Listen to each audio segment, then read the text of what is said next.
All this week, CBS News has been focusing on the road ahead in Afghanistan. As President Obama meets today with his national security advisors, he says he will not reduce U.S. troop strength in Afghanistan, but he has not decided on a request for 40,000 more troops either. CBS Evening News managing editor, anchor Katie Couric joins us now, along with CBS News chief foreign affairs correspondent Lara Logan, and in Kabul, Afghanistan, CBS News correspondent Terry McCarthy. Good morning to you all. Harry. First off, on the evening news this week, so important to devote this much time, the entire broadcast last night, to Afghanistan. It's so important, this decision that is weighing upon the president and his advisors right now. You interviewed Secretary of State Hillary Clinton yesterday.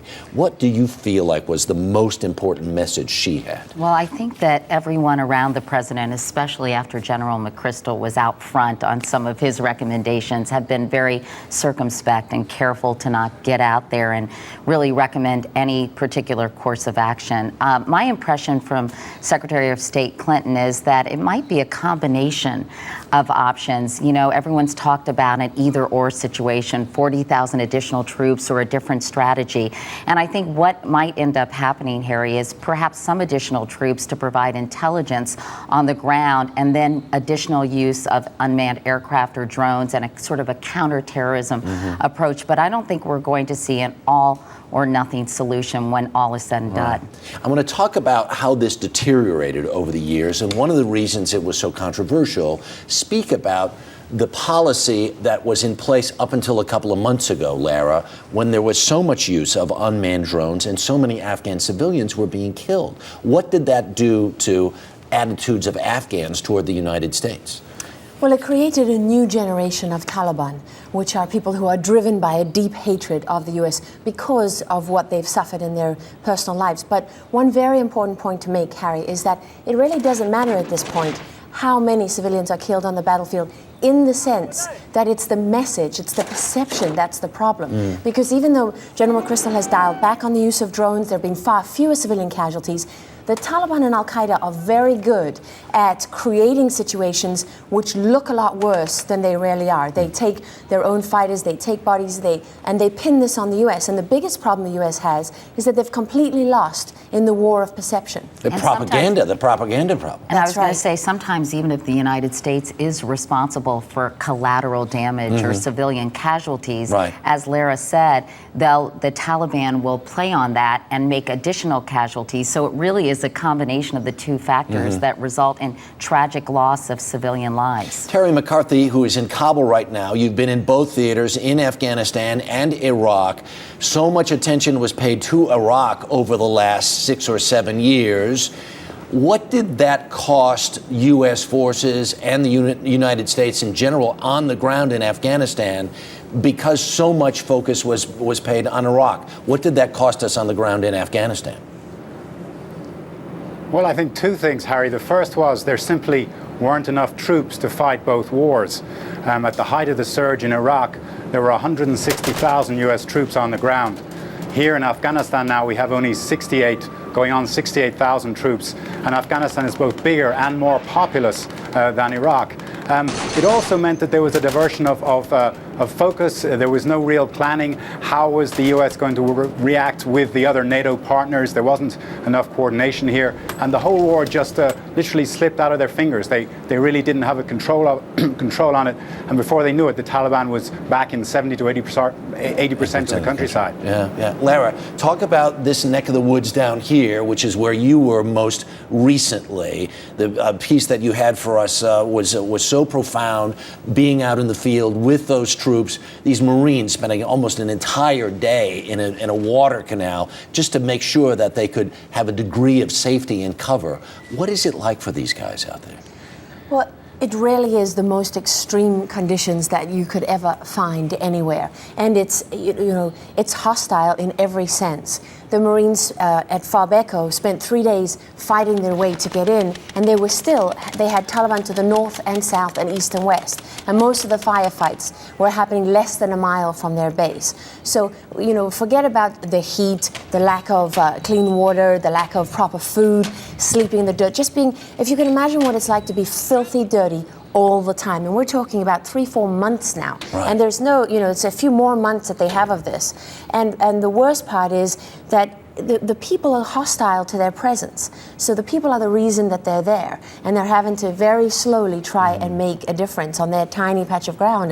And they really don't even know if that's possible. That's why General McChrystal is really pushing for a more classic counterinsurgency, the kind that we saw in Iraq, where U.S. forces live and work alongside the Afghan people so they can be seen not as occupiers or enemies, but allies and friends who are providing them with not only security, but economic opportunity, educational opportunities. But as Terry pointed out in his piece last night about Nawa, in order to do that, you need many more than 40,000 additional troops. I mean, that is a massive undertaking to be able to integrate all the different villages and tribes and towns and cities across Afghanistan. Because as history has shown us over and over again, this is a country that is unoccupiable. Well, the graveyard of empires, exactly, as it's often called. Terry, talk about this a little bit, because we saw in this piece a State Department guy actually in one of these towns in Afghanistan. When I was in Iraq, all the military guys were saying, what we need is more State Department guys. We're never taught how to build a community, how to do a sewage system, any of this stuff. We need those kinds of personnel. How much of a difference does it make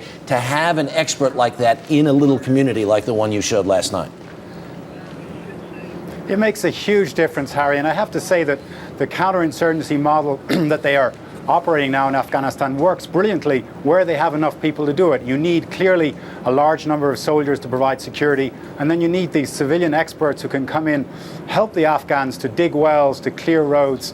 One of the interesting things that they really want is cell phone connectivity. You know, the Taliban have been blowing up cell phone towers. The US aid experts have been coming in trying to build new towers. A lot of them are being built on US bases to protect them. But without that civilian expertise, the military can only go so far. And it's working very well in areas where they have the forces on the ground. The problem is they cannot cover the whole country with the current troop strength that they have in Afghanistan. And Lara, just like Iraq, this sort of similar strategy they're trying to put in place where pacify an area and then teach an Afghan military, an Afghan police department. Why is that so much more difficult in Afghanistan than it was, as difficult as it was in Iraq? Why is it that much more difficult here? Well, two reasons. One is because the remote areas of Afghanistan actually have a significant percentage of the population. It's not so simple. And if you just write off all those remote areas with the tiny villages, what you're essentially doing is saying the very same ground where Al-Qaeda built all their training camps and had all their support, we're not going to worry about that. So if you pull out of all these remote areas and go for the population centers, you're actually tactically giving up ground to your enemy. Ground, right. Exactly. And we seem to have forgotten here, with all the talk of counterinsurgency, that the US is still at war. There is actually a war going on in Afghanistan. As far as Al-Qaeda and the Taliban are concerned, they're not doing counterinsurgency. They are fighting a war. And this is just one battle in their larger war. And what is our war strategy? A lot of talk about bringing in the State Department, but what are the soldiers who are fighting the war supposed to be doing? Because since when do you give up ground to your enemy? Right. Because part of the other thing is it to eradicate Al-Qaeda, to eradicate the Taliban? Is it to make it safe for democracy? Well, I think it's so multifaceted. That's the one thing I was struck by. And by the way, I think Lara and Terry have done remarkable reporting this week. And also, I have to say, David Martin as well. Just so compelling. And I think they really brought this story home. But what struck me, I was in Afghanistan last May with Secretary Gates, and not out in the field in the way Terry and Lara and David were, but it's so multifaceted and multidimensional, these problems, because you're talking about eradicating the enemy, as you said, building up the Afghan army and security forces, getting farmers, which are providing the financial fuel for the Taliban to shift from poppies, which create opium and heroin, to other crops, building infrastructure, as we said, and